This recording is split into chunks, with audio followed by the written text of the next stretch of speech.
তেল কই, তরকারিটা কার কার পছন্দ? খেতে হলে তৃপ্তিয়াপুর বাসায় চলে আসেন। আর আজকে যে ড্যানিশের দুধ দিয়ে চা বানাবো, এই দুধটা হয়তো কি আপুরা ভাইয়ারা জানেন, খুব চুরি করে খেতাম, মানে বেশিরভাগই দুইবার বলে নিতেন, তিনবারে চুরি করে খেতাম, বুঝছেন আপুরা ভাইয়ারা। তো আজকে আমি এই ড্যানিশ দিয়ে মনটা চাইলো, তাই একটু ড্যানিশের চা খাই। মাঝে মধ্যে মন যে কী চায় নিজেও জানি না, মনের নাই কোনো বেল বেরেক। তো যে দুধ ঢালি নিচ্ছে, এখন মধ্যে শুধু লিকারটা দিয়ে দেব। লুকায় লুকায় দুধ খাওয়ার জন্য আপুরা ভাইয়েরা আম্মু যে কি রাগ হতো। তো দেখেন আমার চাটা রেডি হয়ে গেল। সবই স্মৃতি, আম্মু নাই, আম্মুর সব কথা মনে হয়, এটা করছি সেইটা করছি, কি আর করা আপুরা ভাইয়ারা। তো ড্যানিশের চা খেতে হলে আসেন। আর এই দুধটা কার কার পছন্দ অবশ্যই কমেন্ট করে জানাবেন। সেই শান্তি আপুরা ভাইয়ারা, কি বলবো,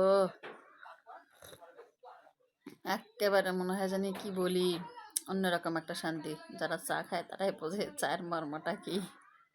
চা তো খাওয়া শেষ, এখন একটু পান খাবো। পানটা খেলে গাটা গরম হয়, মুখটা একটু লাল হয় চুন দিয়ে পান খেলে, আর মনের ভিতরে একটা আনন্দ আনন্দ লাগে। চা আর পান খেয়ে এক একজন মহিলা বা মেয়ে হাজারটা কাজ করে আপুরা ভাইয়ারা। এই যে চা আর পান, চা খাওয়া শেষে পান খেলাম, খাইলে আসেন। তো আপুরা ভাইয়ারা জানেন, পুরো আকাশ তো খারাপ, মনে করেন যে এই যে এতক্ষণে একটু রোদ ওঠার মতন হয়েছে, একটু হালকা রোদ উঠতেছে মনে হচ্ছে, কারণ সকালের দিকে বালু বালু ছিল। এই দেখেন আকাশটা এখন একটু পরিষ্কার হয়েছে। এখন আমি একটু কাপড়গুলো নাড়ি দেবো, একেবারে পুরো ঘরে রুমে টুমে একেবারে কাপড় দিয়ে ভরে গেছে। বাবা রোদ উঠছে, বাবা আল্লাহ রহমত করছে। রোদ যে কতটা দরকার এই 2 দিনে বুঝতে পারছি। তো রোদ উঠছে, আমি কাপড়গুলো নাড়ি দিয়ে আপুরে ভাইয়েরা তারপরে রান্না বসাবো। দেখছেন আপুরে ভাইয়াকে রুমের মধ্যে মুরব্বির কাপড় দিয়ে ভরা, এখন এগুলা রোদে নাড়ি দিয়ে আসি। তার মধ্যে ছোট মানুষ না আপুরে ভাইয়ারা, কাপড় লাগে অনেক বেশি। এই যে নিয়ে আসলাম, এই যে রোদ উঠে গেছে, আর নাড়ি দেবো।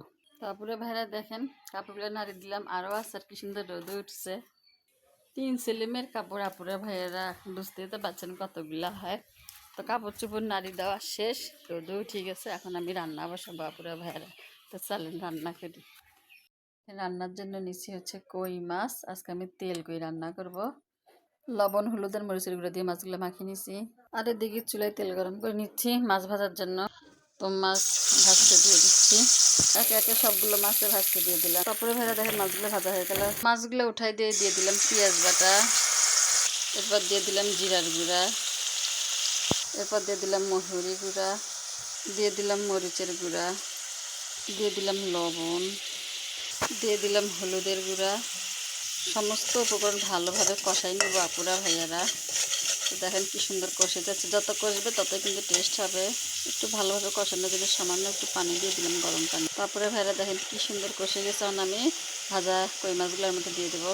তারপরে ভাইরা যে মাছগুলো দিয়ে দিলাম ঢালিয়া, এখন একটু নাড়াচাড়া করে দিই এবং কষাই নেই। যে কোনো জিনিস কষালে কিন্তু সেই মজা লাগে। তো সুন্দরভাবে কষাই নিচ্ছি। তারপরে ভাইরা কয়েকটা কাঁচামরিচও দিয়ে দিলাম। আর দেখেন কি সুন্দরভাবে কষে গেছে, আমি একটু গরম পানি দিয়ে দেবো, দিয়ে একবারে ঝোল এটাই, সামান্য একটু গরম পানি দিয়ে দিলাম। এখন শুধু লাড়াচাড়া করে দেবো আপুরা ভাইয়ারা।